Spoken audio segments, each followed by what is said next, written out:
How to fix Wells Fargo app if it is not working. To fix the Wells Fargo app if it is not working, start by checking your internet connection, as a stable connection is required for the app to function properly.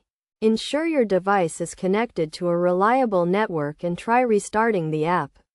If the issue persists, check for updates in the App Store, as an outdated version may cause issues. Open the App Store, search for the Wells Fargo app and install any available updates. Next, restart your device, as this can resolve minor software issues that may be affecting the app. Press and hold the power button and select restart or reboot depending on your device. If the problem continues, try uninstalling and reinstalling the app. Go to the app settings, select the Wells Fargo app and choose uninstall. Then open the App Store, search for the Wells Fargo app and install it again. Additionally, check the Wells Fargo website for any known issues or outages that may be affecting the app.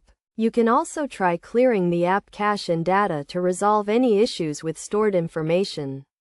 For further assistance, contact Wells Fargo customer support through the website or mobile app. They can provide additional guidance and help resolve any issues with the app. By following these steps, you should be able to fix the Wells Fargo app if it is not working.